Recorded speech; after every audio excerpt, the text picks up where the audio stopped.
Us. Hey, Mitch. Thanks for coming. Today, another nice short session. We just want to look at shoteuch, or the palm heel strike. The palm heel strike has an awful lot of benefits to it. The first one that comes to mind is it saves your hands from getting injured under pressure against someone. If your hands aren't trained and you hit bare fist, it's very easy to hurt your hand. A lot of bones that can be damaged. But the palm heel is just right at the end of the radius and ulna. It's right at the end there. You've got the carpal bones, and it just, nothing flexes, nothing gives. So you're hitting hard right here with the palm heel. Another really important point is that from the perspective of consideration to people, sometimes people are just idiots and they're drunk and they do stupid things which they regret in the morning. So if you can really, control a situation without killing them, you're miles ahead. And hitting people with a fist as opposed to hitting people with a palm heel are very, very different things. Okay. Us, hello everyone. Thanks for coming along. Palm heel shoteuch has a strong connection to the Tensho Kata. I think if you count the two-handed ones, you've probably got about 12 palm heels in the Kata. One, palm heel, palm heel, palm heel, palm heel. So there's 4, 8 on the other side, and then another 8. So there's 16 palm heels in the, and I think that's very significant because you've got the koken coming up and you've got the palm heel coming back. You've got the Tensho block and you've got the palm heel coming back. So the palm heel lends itself very, very nicely to situations which may arise. I know that when I was working doors, it was always palm heels. You preferably hit with palm heels rather than punching people. One, because the mouth is very septic, and if you cut a knuckle on a tooth or something, well, then your hand can be in trouble. But when you palm heel, see, when you punch someone in the mouth, it's very easy to cut a knuckle. But when you palm heel, you tend not to go like that. You tend to come up at that angle there. So the chances of you cutting your hand on a tooth are minimal. In fact, I've never in all my years known of anyone who cut their hand doing a palm heel. They've cut their hand or cut a knuckle or split a knuckle doing punches, but never palm heels. So palm heels are very, very practical. They're practical because they come in at the angle. You can do palm heels to the front of the jaw. You can do palm heels to the side of the neck. You can even do palm heels to the back of the neck, like a rabbit punch, and also to the floating ribs. Us, Sensei Mike, it's always an honor to have you along. I'll have to get over to Western Australia sometime. I keep threatening Sensei Nigel Garrett that I'll come over too. So let's just have a quick look at some of these palm heels. So, first of all, in the Tensho Kata, you have the Tensho Kata, palm heel. Yeah, that could be a palm heel too. This idea in the Tensho Kata, we've got that movement, there's a palm heel. But the next movement in Goji, I'm sure it's a shorter movement. In Kyokushin, it's a larger movement, so that just come, yeah, there you go. So that when the punch comes, I'm going to pick it up here, look, and I can take it away there. Now that can be a palm heel to the body as well. So you could argue palm heel, palm heel, palm heel, palm heel, palm heel. You've got all these different palm heels. There's plenty of them in the kata. Okay, from a self-defense viewpoint, of course, I don't want to be standing here like this, like I'm a punching bag. I need to, for a start, take any position. Sometimes it's like this, sometimes it's like this.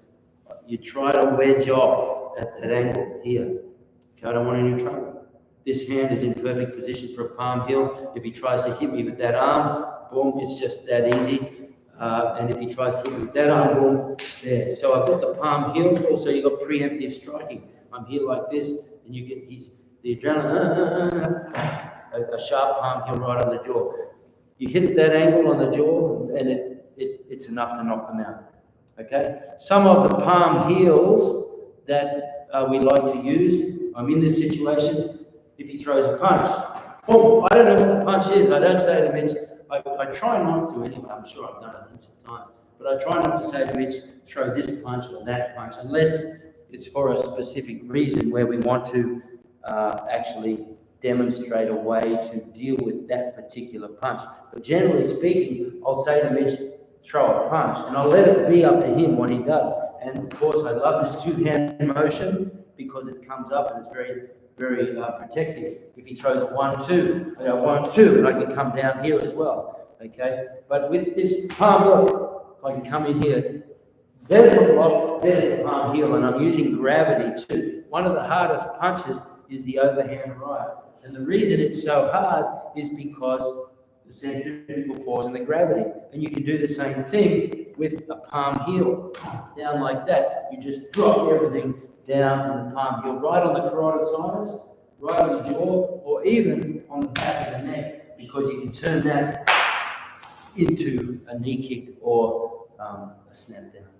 Okay, so we're in here, I'm wedging off, I don't want trouble, punch, come, boom, and I make sure both hands come up. If the hand can come inside there, I palm there. The other good thing too is if I'm at more of a distance, which is more realistic sometimes, and he comes running in with that big right hand, go boom, straight from there. I love my sound effects. Boom, bang, did you hear that? That's 50% of the effect, the boom, bang. It's not bang, boom. It's always boom, bang. We have some fun here. But that sort of movement there, I don't even have to, it's not like you need to cover or anything. Sometimes if you manage, just block it there. If I bisect the line between his shoulder and my jaw, it means I've bisected the punch. So all I need to do is just go, boom, there. And then from that position, palm heel down. Don't stop at one. It's always fun to come two. So you've got two there. So 1, 1, 2. Both palm heels. From here, again, he throws something.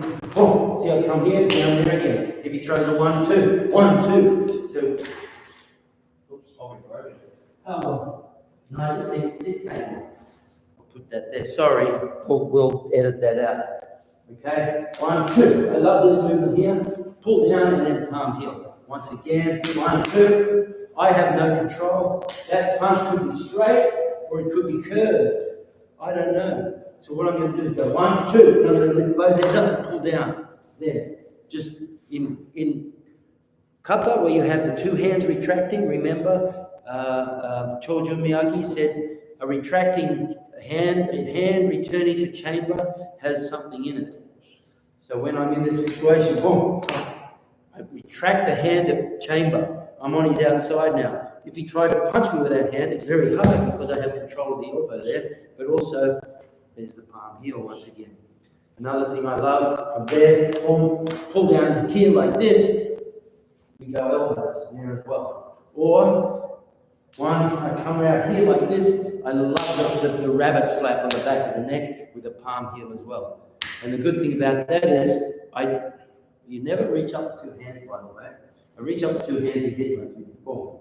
Okay? I reach up with one hand, he tries to headbutt me. I'm going to move that off to the side and bang, come up with the knee. So when I come there, boom, sorry, I come there like this. I'm going to turn around and follow with the knee there. Boom, crack. So that palm heel to the back of the neck turns into a nice collar tie. Yeah. Boom, bang. We were working on good collar ties today with the snap down. Okay, so from Tensho movement, you've got the Tensho movement, 1, 2, here's the first palm heel. Okay, in Tensho. Punch comes, boom, turn it around, there's another palm heel. Okay, another punch comes, boom, I come up with a koken, palm heel. Remember in the kata, we rotate the hand. That's because we simulate the grip. And if the hand comes up and I don't rotate, it's a strong grip, I'm going nowhere. But if the hand comes up and he's got a grip and I rotate, then I can palm heel from there. On the other hand, if it's not a grab, if it's a punch, I don't need a grip. I just come up like that, there in the kata. So, boom. So I come up, block, there, and you get that really nice, tendon reflex through the spine. Yeah. Boom, bang, there like that. So whack, whack, there. See? Yeah. The right hand comes, boom, I'm going to do this again. Right hand comes, there like that. Move my head off the line. I have a couple of things I can do. One, I can hit with the, tweak the elbow. I don't know, you dislocate it, maybe you would. I've never tried to. But bang there, and then one, and there's your palm heel again. So there's a different range of palm heels according to what you're doing. Palm heel there. Sorry, I'm going to throw that one. Palm heel against the haymaker there. Boom, there. Palm heel there. Also, the back of the head with the knee kick in there like that. Against the 1-2. Boom, there. Again, against the left. Boom, boom. Against anything, I'm going to bring my hands up and go down. Okay, sort of movement there. Hands come up, hands go down. It's funny how your karate translates very much into the Chinese approach to everything. You know, the Chinese, as Solsai said, Shin, Gi, Tai. Shin, the mind. The mental aspect of karate comes from India. Gi, or technique, the technical aspect comes from China, and Tai, the physical training aspect, predominantly as it's done in karate, comes from Okinawa and Japan. That's why in all the traditional arts, the karate styles and everything, they use all the different style of training, holding the jugs and the steel, you know, everything that they do. And also the Japanese approach to training the lower body is very, very important, okay? I don't think I 100% understand. That's Christian. Chris, by the way, you see Chris's comment. Chris and Mitch fought off against each other in the Queensland Kyokushin Championships many years ago, and Chris, they still have something going, I'm sure. I'll show you when I see you next time, Christian. yeah, we'll demonstrate when we see you. So anyway, look, that's just a really nice short session. One question, Shihan. Yes. Training the palm heel, how do you think people should go about actually training this technique? Good question. Makiwara, if you have a look at my Makiwara video, there's 5 parts of the hand that you train. The least dominant is the seiken, even though the Makiwara training is predominantly for developing the proper seiken. But to develop the proper seiken, you have to have the different parts of the hand strengthened, because realistically what you're doing is you're hardening and thickening the bone and strengthening the connective tissue and so on. Okay, and part of those 5 weapons that you use, generally speaking, on Makiwara, includes the palm heel. Okay, yeah, there you go. It's like Sensei Mike says, the heavy bag, and it has to be a heavy bag, can't be like a soft rag filled bag. It has to be a heavy bag. Gives you really good sense of the palm heel strike. Why is a bag round? Because the body is essentially round. So when you have a round bag, it simulates very well the shape of the human body. So that's why you can come in with the strong body palm heels. Don't forget, it's boom bang, not bang boom. I just see some comments there about the sound effects. If you've got any questions, please put them in, and we really appreciate everyone's support, especially my Patreon family. You guys are the ones that allow me to keep this going. If you haven't subscribed, please do so. If you haven't passed it on to everyone, please feel free to right-click, copy the link, and pass it on to your friends who you think might enjoy it. I did a Koken video recently, had some pushback on that, people saying Koken's very dangerous, it's hurting your wrist. I did a lot of research on that, and there's very little evidence at all of anyone really hurting the Koken by striking the human body. Of course, you're going to hurt it if you hit steel or cement or something stupid like that. That's not what we're saying. But I think you'll hurt your hand on steel and cement just as much as you'll hurt your Koken. But the Koken, you have the radius bone, the ulnar bone, the carpals, particularly a couple of major carpals there that are exposed in Koken. But the Koken shape is very strong and very, very strengthening for the fist. It's only most palm injuries and wrist injuries are from this dorsiflexion of the fist when you go back and land on your fist. Land on your wrist like that. When you break fall, you don't lean back and land on a dorsiflexed wrist. If anything, you roll the fist through it, and you could argue put your Koken on the ground. It's worth experimenting with, just with your Koken, sit on the ground and roll backwards. Put your palm on the ground and roll backwards and see where you go. In fact, let's just put the video down here. I'll just demonstrate what I mean by that. Because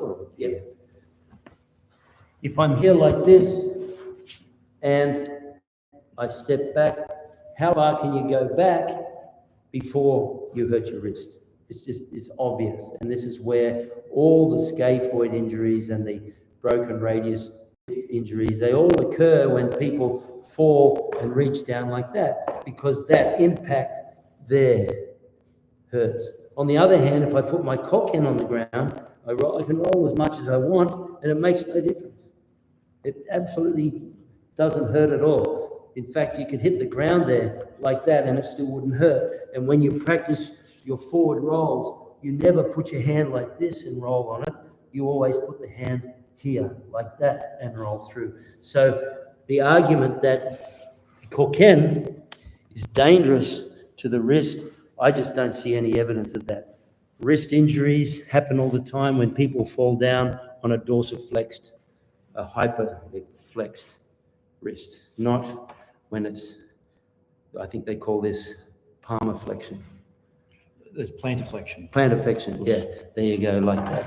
Okay, so it's the same with the palm heel. When you hit with the palm heel, you hit with this area here, which is an extension of the radius ulnar bone. Nothing gives.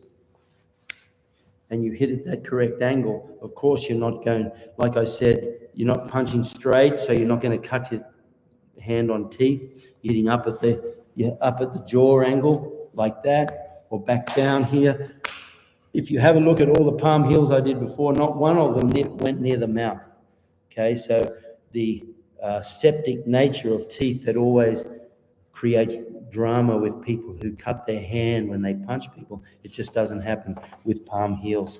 So I think palm heels really worth looking into, particularly when you have Tensho Kata. You have so many palm heels, 1, 2, 3, 4, 5, 10, 20, maybe 20 or so, 16 to 20 palm heels, depending on your interpretation.